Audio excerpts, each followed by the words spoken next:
ಸಕ್ಕರೆ ಅಚ್ಚು ಮಾಡೋ ವಿಧಾನ ಸಂಕ್ರಾಂತಿ ಹಬ್ಬಕ್ಕೆ ಮಾಡೋದು. ಈ ಲೋಟದಲ್ಲಿ ಒಂದು ಲೋಟನ ಒಂದು ಅಳತೆ ಅಷ್ಟು, ಇದು ಲೋಟ ಅಲ್ಲ, ಸ್ವಲ್ಪ ದೊಡ್ಡದಿದು. ಇದರಲ್ಲಿ ಒಂದು ಅಳತೆ ಅಷ್ಟು ಸಕ್ಕರೆ 3ರಿಂದ 4 ಗಂಟೆ ಕಾಲ ನೆನೆಸ್ಕೊಂಡಿದೆ. ಈಗ ಒಲೆ ಮೇಲೆ ಇಟ್ಟು ಕುದಿಸುತ್ತೆ. ಮುಳುಗೋ ಅಷ್ಟು ನೀರು ಹಾಕಿ 3ರಿಂದ 4 ಗಂಟೆ ಕಾಲ ನೆನೆಸಿದೆ. This is kind of a sugar candy which is made for Sankranti festival, traditionally made. The glass which was showed, it's a little bigger glass. In this she has taken 1 measure of this glass sugar, regular store bought sugar, and till it soaks and little above, she has added water and has soaked it for 3 to 4 hours. This will make up to 12 to 15 of sugar candy depending on the size. ಇದೊಂದು 13ರಿಂದ 15 ಸಕ್ಕರೆ ಅಚ್ಚು ಆಗ್ಬೋದು. ಯಾವ ಅಚ್ಚಿನ ಮೇಲೆ ನಿರ್ಭರಿಸುತ್ತೆ, ಯಾವ ಎಷ್ಟು ದೊಡ್ಡದು ಅಥವಾ ಚಿಕ್ಕದು ತಗೋತಿದ್ದೀರಾ. ಚಿಕ್ಕದಾದ್ರೆ 20 ಆಗತ್ತಂತೆ, ದೊಡ್ಡದಾದ್ರೆ ಒಂದು 15 ಆಗತ್ತೆ ಈ ಅಳತೆಗೆ. ಇದು 3ರಿಂದ 4 ಗಂಟೆ ಕಾಲ ಸಕ್ಕರೆ ನೆಂದ ಮೇಲೆ ಕುದಿಸ್ತಾ ಇದೆ. ಆ ಸಕ್ಕರೆ ಎಲ್ಲ ಕರಗಿ ಸ್ವಲ್ಪ ಹೊತ್ತು ಕುದಿಬೇಕು. The 3-4 hours soaked sugar has been kept to boil now. This just boiled for 5 to 10 minutes. There is nothing like measurement. ಇದೊಂದು 5ರಿಂದ 10 ನಿಮಿಷ ಕುದಿಸಿದೆ ಅಷ್ಟೇ. ಅಳತೆ ಏನೂ ಇಲ್ಲ. ಇದು ಬರೀ ಈ ಥರ ಕಣ್ಣು ಅಳತೆ ಈ ಹದಕ್ಕೆ ಬಂದಾಗ ಇದನ್ನು ಶೋಧಿಸ್ಕೊಳ್ಳುತ್ತೆ. Now this will be filtered. This is a clean white cloth. Muslin, I think it is called. I'm not sure. We call it the dhoti cloth. This has been washed and dried. This is used to drain this so that you get a clean filter of the sugar syrup. ಇದು ಪಂಚೆ ಬಟ್ಟೆ ತೊಳ್ಕೊಂಡು ಒಣಗಿಸಿರೋದು. ಕ್ಲೀನಾಗಿರೋ ಬಟ್ಟೆಲಿ ಇದ್ರಲ್ಲಿ ಶೋಧಿಸ್ಕೊಳ್ಳುತ್ತೀಗ. ಇದು ಶೋಧಿಸೋದೇನೆಂದರೆ ಸಕ್ಕರೆ ಹೆಚ್ಚು ಇಷ್ಟು ಮಾಡಿದಷ್ಟು ಬಿಳಿ ಬಣ್ಣ ಬರೋದಕ್ಕಲ್ಲ, ಬಣ್ಣ ಬರೋದಕ್ಕೆ, ಮತ್ತು ಸ್ವಲ್ಪ ಅದ್ರಲ್ಲಿ ಕಸ ಇದ್ದರೆ ಅದೆಲ್ಲ ಹೋಗೋದಕ್ಕೆ ಮಾಡುತ್ತಿದ್ದು. This will be really hot, so be careful while doing this in case you are trying to do this. ಇದು ಪಾಕ ತುಂಬ ಬಿಸಿ ಇರುತ್ತೆ, ಸೊ ಹುಷಾರಾಗಿ ನೋಡ್ಕೊಂಡು ಮಾಡಿ.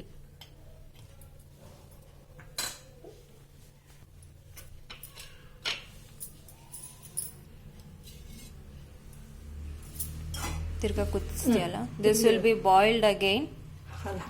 There are 3 stages. Once it is boiled as it is, second is with the milk, and third is with the curd, which will be shown further. ಇದು 3 ಹಂತದಲ್ಲಿ ಕುದಿಸುತ್ತೆ. ಮೊದಲು ಬರೀ ನೀರಲ್ಲಿ ಇವಾಗ ತೋರಿಸಿದ ರೀತಿಲಿ. ಈಗ 2ನೇ ಸತಿ ಕುದಿಗೆ ಇಡ್ತಿರೋದು, ಶೋಧಿಸ್ಕೊಂಡು ಕುದಿಸ್ತಿರೋದು. ಹಾಲು ಹಾಕಿ ಕುದಿಸುತ್ತೆ, ನಂತರ ತಿರ್ಗಾ ಮೊಸರು ಹಾಕಿ ಕುದಿಸೋದು. ಹಾಕು. This measurement of milk will be added. ಈ ಲೋಟದಲ್ಲಿ ಹಾಲು ಹಾಕ್ತಿದೆ. There is no specific measurement of milk. ಕಣ್ಣಳ್ತೆಗೆ it is just an eye measure. ಹಾಲಿಂದು ಪ್ರಮಾಣ ಇಷ್ಟೇ ಅಂತ ಏನಿಲ್ಲ. ಕಣ್ಣಳ್ತೆಗೆ ಸ್ವಲ್ಪ ಹಾಲು ಹಾಕೊಂಡು ಕುದಿಸೋದು. ಇದು ಹಾಲು ಹಾಕಿ ಒಂದು 5 ನಿಮಿಷ ಕುದಿಸಿದೆ. ಇವಾಗ ಇದನ್ನು ಶೋಧಿಸ್ಕೊಡುತ್ತೆ. This has been boiling for up to 5 to 7 minutes now after the milk has been added. This will be filtered just like previously done. ಹೇಳ್ತಿದ್ದಾರೆ ಅಂತ ನಾವು. ಮೆಣಸಿನಕಾಯಿ ನಿಧಾನಕ್ಕೆ ಹಾಕೊಳ್ಳಿ, ತುಂಬ ಬಿಸಿ ಇರುತ್ತೆ. ಹಾಗೆ ಚರ್ಮದ ಮೇಲೆ ಬಿಟ್ಟರೆ ಸುಟ್ಟೋಗುತ್ತೆ. This will be very hot, and be careful while pouring or handling this. If it touches the skin or falls on the skin, it will peel off. Skin will peel off.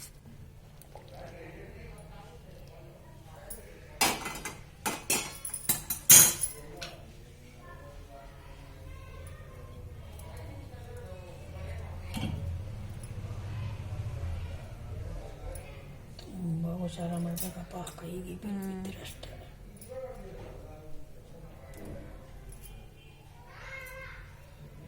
Moreover, this will be sticky, so it will not come out of the skin easily. That's why you will the burn will be severe if it falls on this skin.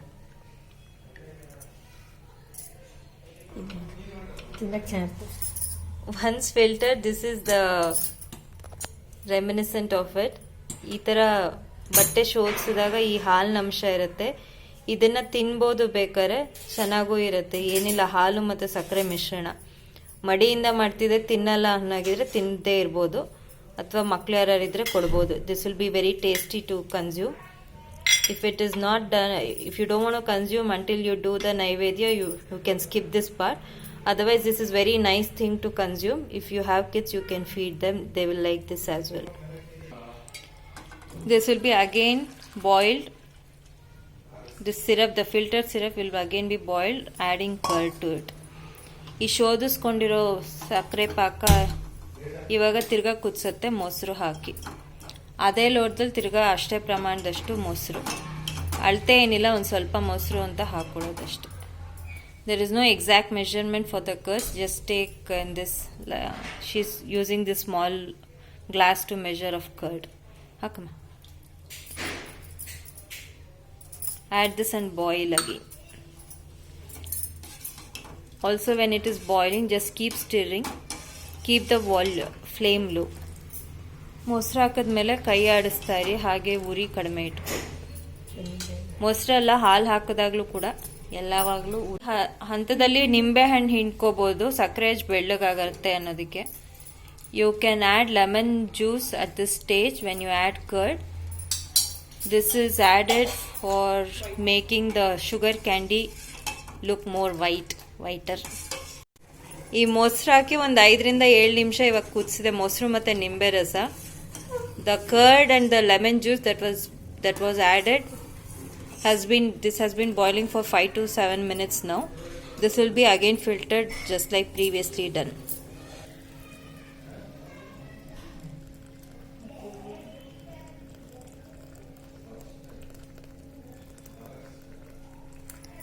Even the residue of this will be tasty to have, consume. ಇದರಲ್ಲಿ ಬರೋ ಶೋಧಿಸಿರೋ ಚರಟಾನು ಇದ್ರದ್ರಿಂದ ಈ ಹಂತದಲ್ಲಿ ಬರೋದು ತಿನ್ನಕ್ಕೆ ಚೆನ್ನಾಗಿರುತ್ತೆ. ಈ ಹದದಲ್ಲಿ ಮೊಸರು ಹಾಕಿರೋದು, ಮೊಸರು ಸ್ವಲ್ಪ ದಪ್ಪ ಇರೋದ್ರಿಂದ, ಹಾಗೆ ಸಕ್ಕರೆ ಪಾಕನು ದಪ್ಪ ಆಗಿರೋದ್ರಿಂದ ಸ್ವಲ್ಪ ಹೊತ್ತು ಹಿಡಿಯುತ್ತೆ ಶೋಧಿಸಕ್ಕೆ. This curd stage filter will take a little longer time to filter as the curd is a thicker liquid. Also the sugar syrup would have thickened by now. So it takes little more than the milk consistency time to. ಮೊಸರು ಶೋಧಿಸ್ಕೊಂಡಿರೋದು ಮೊಸರು ಹಾಕಿ ಕುದಿಸ್ ನಂತರ, this is after adding curd and boiling, and this has been filtered as shown in the cloth. Now this will be boiled in the small quantities in different batches, and then it will be poured into this wood mold. This is usually largely available in Tamil Nadu. Here also it is available. This is called sakre achu. Yeah, sakre achin mane literally means this is a sugar candy mold. This is made of wood. This will be joined together like this, and we will put a rubber band around so that this will hold. Here you have a space to pour this thickened sugar syrup, and after a while it is removed, and then you will get the candy mold in this shapes. This is just bird shape one. You get in different shapes, single ones, and just like a roll like this. ಈ ಸಕ್ಕರೆ ಮಣೆಗೆ ಈ ಥರ rubber band ಹಾಕಿ ಈ ಜಾಗ ಇರೋದ್ರಲ್ಲಿ ಈ ತೂತಲ್ಲಿ ಸಕ್ಕರೆ ಪಾಕ ಇವಾಗ ಹಾಕ್ಕೊಡುತ್ತೆ. ಈ ಮೊಸರು ಹಾಕಿ ಕುದಿಸಿದ್ದು ಶೋಧಿಸ್ಕೊಂಡಿರೋ ಪಾಕ ಇವಾಗ ಸ್ವಲ್ಪನೇ ಹಂತದಲ್ಲಿ ತಿರ್ಗಾ ಹಾಕಿ ಕುದಿಸಿ, ನಂತರ ಇದಕ್ಕೆ ಇದು ರೆಡಿ ಮಾಡಿ ಇಟ್ಕೊಂಡಿರುತ್ತೆ. ಇವಾಗ ರಬ್ಬರ್ ಬ್ಯಾಂಡ್ ಹಾಕಿ ತಕ್ಷಣ ಇದಕ್ಕೆ ಹಾಕಬೇಕು. ಅದು ಒಲೆಯಿಂದ ಇಲ್ಲಿಗೆ ಹಾಕೋಕ್ಕೆ ಟೈಮ್ ತೊಗೊಂಡ್ರೆ ಅಲ್ಲೇ ಗಟ್ಟಿ ಆಗುತ್ತೆ, ಅದು ತಿರ್ಗಾ ಕುದಿಸ್ಬೇಕಾಗತ್ತೆ. ಅದು ಇಮಿಡಿಯೇಟಾಗಿ ಹಾಕ್ಕೋಬೇಕು. This is kind of candle making. ಇದು ಒಂಥರ ಮೇಣಬತ್ತಿ ಮಾಡೋ ಈ ರೀತಿ ರಬ್ಬರ್ ಬ್ಯಾಂಡ್ ಹಾಕ್ಕೊಂಡು ಒಂದು ತಟ್ಟೆ ಮೇಲೆ ಇಟ್ಕೊಳ್ಳಿ, ಯಾಕಂದರೆ ಈ ಕಡೆಯಿಂದ ಸುರಿಯೋ ಸಾಧ್ಯತೆ ಇರುತ್ತೆ. Like this, join the mold and put a rubber band around and keep it on a plate because there are chances it can pour from this side. ಈಗ ಇದು ಸ್ವಲ್ಪ ಸ್ವಲ್ಪನೇ ಹಾಕೊಂಡು ಒಲೆ ಮೇಲೆ ಕುದಿಸ್ಕೊಂಡು ಉಜ್ಜಬೇಕು ಚೆನ್ನಾಗಿ. ಗಟ್ಟಿ ಬೆಳ್ಳಿ ನಾವು ಗಟ್ಟಿ ಬರೋ ತನಕ. ನಾವು she took a little smaller quantity. This has to be continuously stirring and it has to thicken and it has to boil. This is how it has to be continuously stirring and the thickness has to come. There is no exact time or anything to this. It is only you have to check the consistency and then this has to be poured right away to the mold. ಇದು ಈ ಥರ ಉಜ್ತಾ ಇರಬೇಕು ಅಥವಾ ಕುದಿಸ್ತಿರ್ಬೇಕು, ಗಟ್ಟಿ ಬರಬೇಕು. ಎಷ್ಟು ಹೊತ್ತು ಅಂತ ಇದ್ರದ್ದು ಅಳತೆ ಇಲ್ಲ, ಗಟ್ಟಿ ಬರೋ ತನಕ ಈ ಥರ ಮಾಡ್ತಿರ್ಬೇಕು. ಗಟ್ಟಿ ಬಂದ ತಕ್ಷಣ ಈ ಅಚ್ಚಿಗೆ ಹಾಕೋಬೇಕು, ಹುಯ್ಕೋಬೇಕು, ಅಚ್ಚಿಗೆ ಹುಯ್ಕೋಬೇಕು. ಇದು ಈ ಥರ ಬಣ್ಣ ಬದಲಾಗತ್ತೆ. From a thin syrup it will become like this cloudy one. She just reduced from the flames just so that it is easy to rub like this. This is literally translation is rubbing. ಇದು ಈ ಥರ ಬಣ್ಣ ಬದಲಾಗತ್ತೆ. ಕೆಳಗಡೆ ಉಜ್ಜಕ್ಕೆ ಸರಾಗ ಅಂತ ಹೀಗೆ ಕೆಳಗೆ ಇಳಿಸ್ಕೊಂಡು ಮಾಡ್ತಾ ಇದೆ. ಅದು ತುಂಬ ಥಿಕ್ಕಾಗಿತ್ತು, ಅದಕ್ಕೆ ಈ ನೀರಾಗಿರೋ ಸಕ್ಕರೆ ಹಾಕೊಂತು. It had become very thick at this stage. If it is not thick this step can be skipped. Because it was very thick, she just added the thin syrup at this stage. ಗಟ್ಟಿ ಈ ಥರ ನೊರೆ ಬಂದಾಗ ಅದನ್ನು ಪಾತ್ರೆನ ಕೆಳಗಡೆ ಇಟ್ಕೊಂಡು ಹದ ಮಾಡ್ಕೋಬೇಕು. Once the bubble starts farming, bring it off the flame and keep rubbing it or keep mixing it well so to get the required consistency. ಒಲೆ ಮೇಲೆ ಇಟ್ಕೊಂಡಿದ್ರೆ ಒಂದೇ ಸಮ ಗಟ್ಟಿ ಆಗಿಬಿಡುತ್ತೆ. If you keep it on the flame and try to balance the consistency, it will thicken very fast. ಇದೊಂದು 5 ರಿಂದ 6 ಸತಿ ಮಾಡಿದ್ದಾರೆ ಈಗಾಗಲೇ. ಆ ಥರ ಫ್ಲೇಮಲ್ಲಿ ಇಡೋದು, ಕೆಳಗಡೆ ತೆಗೆದು ಇದನ್ನು ತಿಕ್ಕೋದ್ರಿಂದ ಅದು ಗಟ್ಟಿ ಆಗುತ್ತೆ. This has been done already around 5 to 6 times. To keep it on the flame, once the bubble appears, again remove it from the flame and keep rubbing it. You can see the difference now. It has thickened so much more. ಗಟ್ಟಿಯಾಗಿದೆ. ಇದು ಇವಾಗಲೇ ಒಂದು 7-8 ಸತಿ ಮಾಡಾಗಿದೆ ಈ ಥರ. Once it reaches this consistency, you should be quick in pouring it to the mold. ಗಟ್ಟಿ ಆದಮೇಲೆ ಆದಷ್ಟು ಬೇಗ ನೀವು ಅದನ್ನು ಅಚ್ಚಿಗೆ ಹುಯ್ಬೇಕು.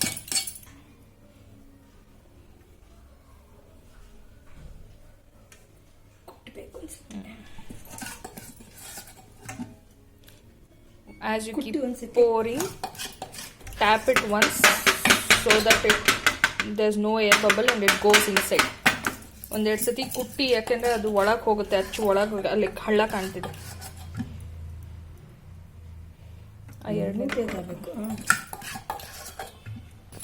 ಮನೇಲಿ ಮಾಡೋ ಸಕ್ಕರೆ ಹಚ್ಗೂ ಅಂಗಡಿಲಿ ತಗೊಳ್ಳೋದಕ್ಕೂ ವ್ಯತ್ಯಾಸ ಇರುತ್ತೆ. ಇದು ಮನೆಯಲ್ಲಿ ಮಾಡೋದನ್ನ ಆ್ಯಕ್ಚುಲಾಗಿ ತಿನ್ಬೋದು, ಯಾಕೆಂದರೆ ಅದು ಮೆತ್ತಗಿರುತ್ತೆ, ಟೇಸ್ಟಿಯಾಗೂ ಇರುತ್ತೆ. ಅಂಗಡಿದೆಲ್ಲ ಯೂಶಲಿ ಗಟ್ಟಿ ಇರುತ್ತೆ, ಬಟ್ ಇದು ಮಾಡೋ ವಿಧಾನ ಸ್ವಲ್ಪ ರೇಜ್ಗೆ ಹದ ಕರೆಕ್ಟಾಗಿ ಬರಬೇಕು. ಒಂದ್ಸತಿ ಎಕ್ಸ್ಪೀರಿಯನ್ಸ್ ಬಂದರೆ ಚೆನ್ನಾಗಿ ಮಾಡ್ಬೋದು ಇದನ್ನು.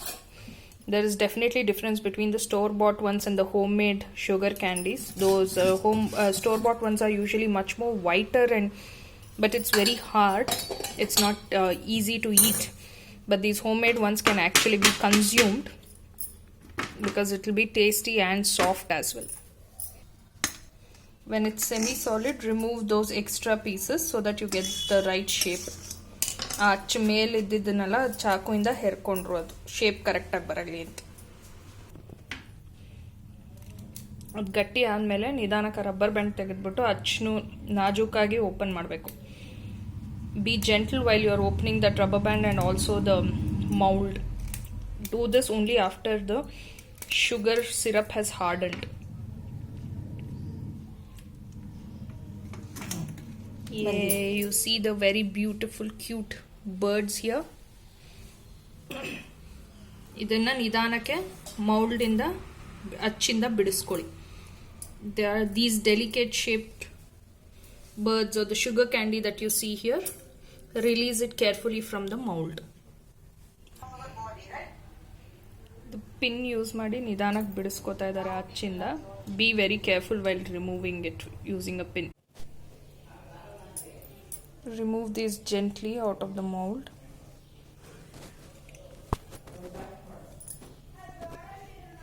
ನಿಧಾನಕ್ಕೆ ಮೃದುವಾಗಿ ತೆಗೀರಿ ಅದನ್ನ, ನಾಜೂಕಾಗಿ.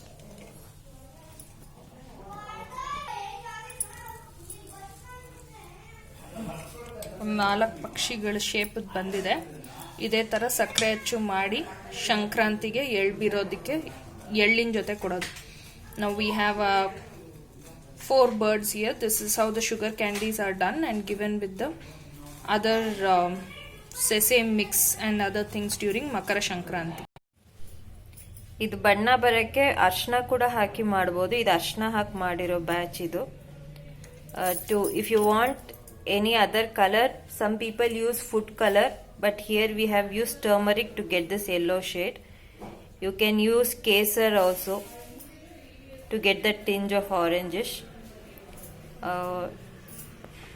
Also, all this leftover can be again added to a pot, again kept on stove, and it has to be diluted, and the same pattern, the same method can be repeated. So nothing goes as wastage. Almost everything will be used. ಈ ರೀತಿ ಗಟ್ಟಿಯಾಗಿರೋದನ್ನ ತಿರ್ಗಾ ಒಲೆ ಮೇಲೆ ಇಟ್ಕೊಂಡು ಕರಗಿಸಿ ಉಜ್ಜಿ ತಿರ್ಗಾ ಇದೇ ಥರ ಅಚ್ಚಕ್ಕೆ ಹಾಕ್ಕೊಂಡು ಸಕ್ಕರೆ ಹಚ್ಚಿ ಮಾಡ್ಕೋಬಹುದು. ಎಷ್ಟಾಗುತ್ತೋ ಅಷ್ಟು ಉಪಯೋಗಿಸ್ಕೋಬಹುದು. ತುಂಬ ವೇಸ್ಟೇಜ್